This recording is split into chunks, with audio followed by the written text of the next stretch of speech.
Bismillahirrahmanirrahim. Assalamualaikum warahmatullahi wabarakatuh. Alhamdulillah wa syukurillah, la haula wala quwata illa billah, asyhadu an la ilaha illallah wa asyhadu anna Muhammadan abduhu wa rasulullah, amma ba'du. Ya. Bersyukur kita pada Allah yang mana telah memberikan nikmat yang begitu banyak hingga pada hari ini saya diberi kesempatan untuk memberikan sedikit kultum ya, untuk sebagai peneman berbuka puasa ya. Salawat serta salam juga tak lupa kita haturkan kepada junjungan kita Nabi Muhammad SAW beserta keluarga dan para pengikutnya hingga akhir zaman nanti ya. Yang akan saya sampaikan pada sore menjelang maghrib ini adalah sebuah kisah ya, kisah sebongkah roti ya. Kisah yang sangat singkat tapi mengandung makna yang sangat dalam ya. Jadi di sini bahwa yang namanya ketika kita melakukan perbuatan baik terhadap sesama itu merupakan sebuah kewajiban ya, kewajiban bagi setiap umat, tidak peduli terhadap agama apapun, siapapun orangnya, agama apapun, kita wajib melakukan perbuatan baik kepada mereka ya.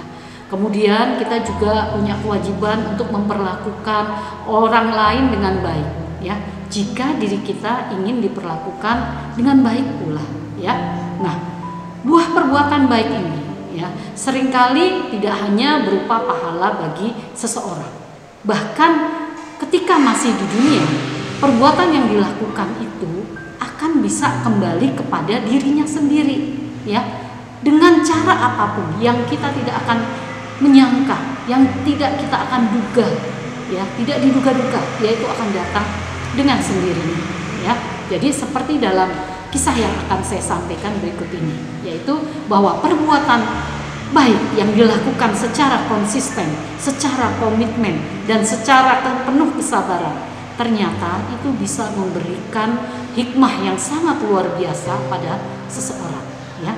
Kisahnya ini adalah tentang seorang wanita ya, seorang ibu-ibu ya, yang setiap hari selalu membuat roti untuk makanan bagi keluarganya. Jadi tiap hari dia membuat roti ya untuk dimakan bagi keluarganya. Nah, dan setiap hari itu pula ketika dia membuat roti tersebut untuk keluarganya, dia juga membuat sebuah roti ekstra yang akan dia berikan pada orang lain ya. Orang lain ini siapa? Yaitu orang yang kebetulan, siapa saja yang kebetulan lewat di rumahnya.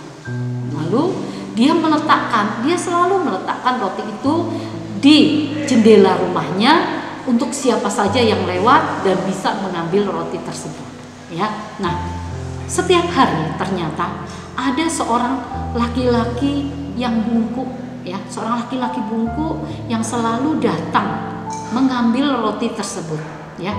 Tetapi laki-laki tersebut bukannya berterima kasih ketika sudah mengambil roti tersebut dan menunjukkan keramahannya ya, tapi laki-laki tersebut malah menggerutu dengan kata-kata yang selalu dia ucapkan setiap hari ya. Jadi dia ngomel-ngomel sambil ngambil makanan, ambil rotinya tersebut, sambil dia mulutnya itu mengatakan sesuatu yang ya nggak enak lah untuk didengar ya.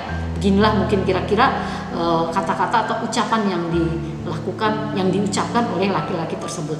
Katanya gini, perbuatan burukmu akan tetap bersamamu, sedangkan perbuatan baikmu akan kembali bersamamu ya. Dan hal itu ya, jadi kata-kata itulah yang dia ucapkan setiap saat ya. Dan hal itu berlangsung secara terus-menerus, hari demi hari.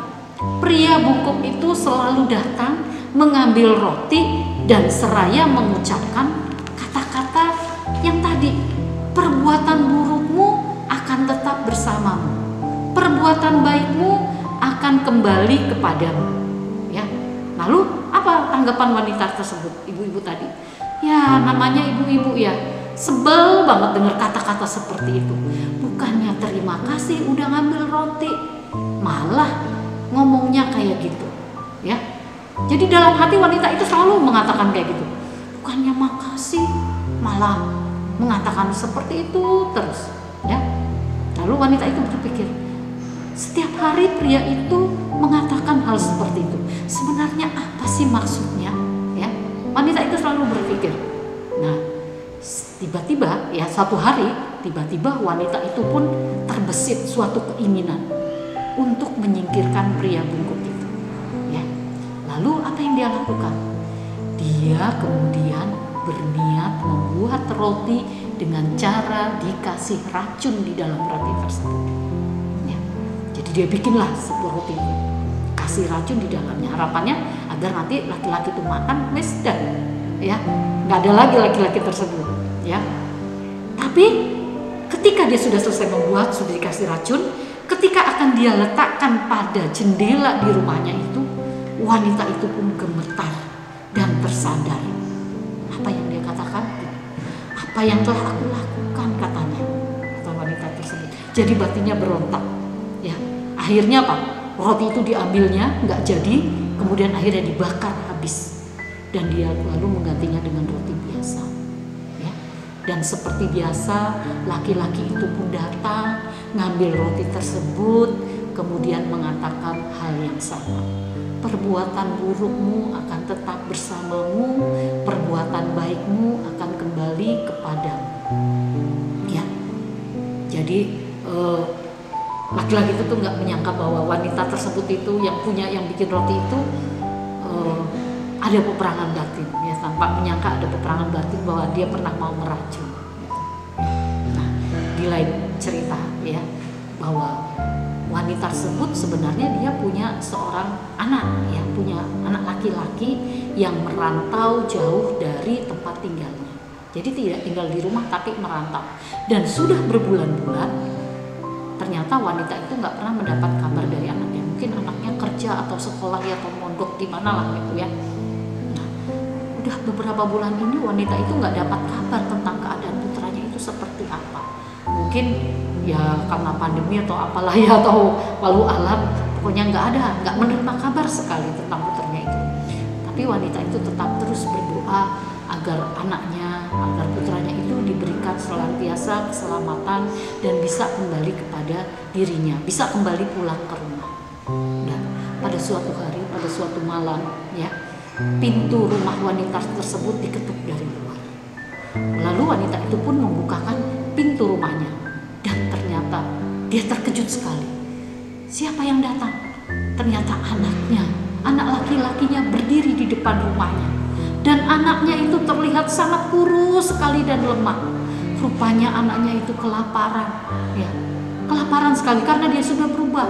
Tadinya dia pergi dari rumah dalam keadaan sehat, gemuk, ya, tapi ketika kembali ke rumah dalam keadaan kurus dan kelaparan.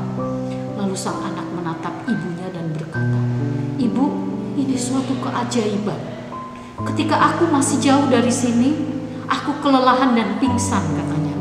"Aku mungkin akan mati kelaparan, Bu. Tetapi pada saat itu ada seorang bungkuk yang datang melintas di hadapanku dan memberiku sebuah roti." Ya, ungkap sang anak. Pria itu lalu berkata, si bungkuk itu lalu berkata, "Ini nak yang aku makan setiap hari. Hari ini aku harus memberikannya kepadamu karena kulihat kamu lebih membutuhkannya dari aku." Lalu apa yang terjadi? Seketika wajah ibunya saat itu pun memucat dan dia pun tersandar di tembok. Dia teringat akan roti beracun yang hampir saja dia berikan kepada laki-laki bungkuk tersebut tadi pagi. Ya, andai saja, ya, dia memberikannya, jadi memberikan roti yang beracun itu kepada laki-laki bungkuk tadi, tentulah anaknya lah yang akan dia racuni dengan tangannya sendiri.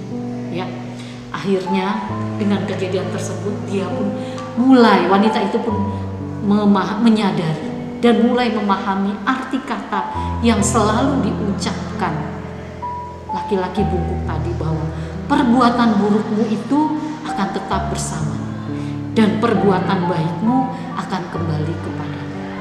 Ya, jadi itu kisah sekelumit yang bisa saya sampaikan, dan tentunya ada hikmah yang bisa kita ambil dari kisah yang sekelumit tadi, bahwa ketika kita melakukan kebaikan, lakukanlah secara terus-menerus, jangan diselipi oleh sedikit pun suatu niatan buruk, gitu ya.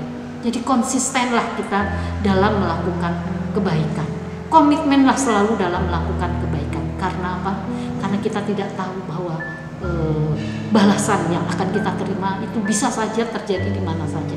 Bisa, tentunya pahala itu pasti akan didapatkan dari Allah yang akan dikembalikan nanti ketika di akhirat. Dan balasan di dunia pasti akan kita dapat. Entah itu bagaimana caranya, seperti dalam kisah wanita tadi ya, bahwa perbuatan buruk itu akan tetap bersamamu dan perbuatan baik itu akan kembali kepadamu. Ya, mungkin itu saja yang bisa saya sampaikan untuk Kultum pada sore hari ini. Semoga bisa bermanfaat dan semua bisa mengambil hikmah dari kisah tadi. Ya, billahi taufiq wal hidayah. Wassalamualaikum warahmatullahi wabarakatuh.